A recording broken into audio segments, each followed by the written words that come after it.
Class 6 এর lesson 7 এর এই কবিতাটি এখন আমরা পড়ব হোল্ডিং হ্যান্ডস। হোল্ডিং হ্যান্ডস এই কবিতাটি লিখেছে লিওনার এম লিঙ্ক। তোমাদের পরীক্ষা আসতে পারে যে হোল্ডিং হ্যান্ডস কবিতাটির কে লিখেছে বা কবির নাম কি। এটার উত্তর হবে লিওনার এম লিঙ্ক। ক্লাস 6 এর এই কবিতাটি মূলত হাতিদের একটা পাল, তারা একটা চিহ্নিত পথে সারিবদ্ধভাবে চলছে, এরকম একটা এমন একটা বিষয় থেকে মূলত এই কবিতাটি লেখা হয়েছে।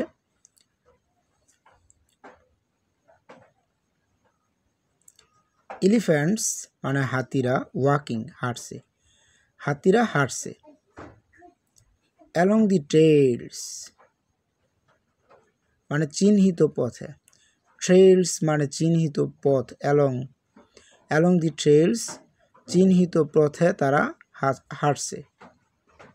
আর হোল্ডিং হ্যান্ডস হাত ধরছে। বাই হোল্ডিং ট্রেইলস লেজ ধরে তারা হাত ধরছে, অর্থাৎ হাতিদের তো হাত নাই, তারা এক হাতির সামনে, তার পিছনে আরেকটা, তার পিছনে আরেকটা, এইভাবে সিরিয়াল অনুসারে তারা হাঁটছে।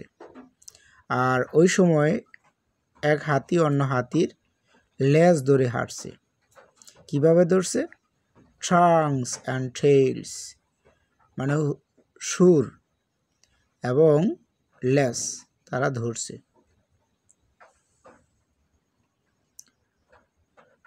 আর হ্যান্ডি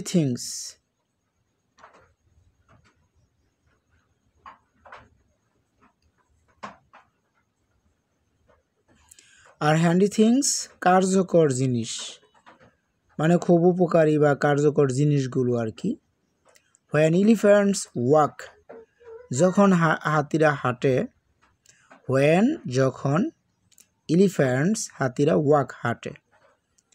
ইন সার্কাস রিংস আমরা অনেক সময় সার্কাস খেলা দেখি, সার্কাসের যে রিং থাকে এই রিংয়ের মধ্যে হাতিরা হাঁটে। অ্যান্ড ওয়েন দে ওয়াক এবং যখন তারা হাঁটে, ইট নেভার ফেলস এটা কখনোই কি হয় না, ব্যর্থ হয় না। দে আর হোল্ডিং হ্যান্ডস তারা হাত ধরছে। বাই হোল্ডিং টেইলস লেজ ধরা দ্বারা তারা হাত ধরছে। তার মানে আমরা দেখতেছি যে হাতির সিরিয়াল একটার পিছনে একটা ছুটছে। হাতিরা কি করছে, সামনের যে হাতিটা আছে ঠিক পিছনের হাতিটা সামনের হাতির লেজকে তাদের সুর দ্বারা, অর্থাৎ হাতির যে সুর আছে সুর দ্বারা সামনের হাতির লেজকে পিছনের হাতির সুর দ্বারা ধরে রাখছে। এইভাবে বোঝানো হয়েছে যে মূলত হাতির লেজ দ্বারা, হাতির যেই টেইলস আছে আর কি, লেজ আছে, লেজকে সুর দ্বারা ধরছে, এটাই মানে তারা হাত ধরছে, এরকমটাই বোঝানো হয়েছে।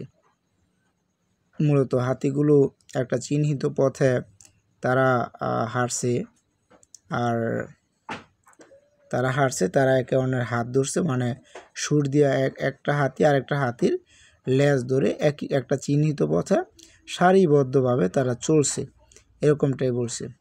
আর তারা এই ক্ষেত্রে আবার একটা কথা বলছে যে সার্কাসের রিংয়ের মধ্য দিয়ে তারা হাঁটছে এরকম।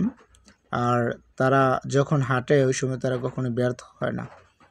তারা তাদের একটা হাতি অন্য হাতির হাত ধরছে, মানে হচ্ছে একটা হাতি তার সুর দিয়ে অন্য হাতিটার লেজ ধরে রাখছে, এটাই মূলত বোঝানো হয়েছে।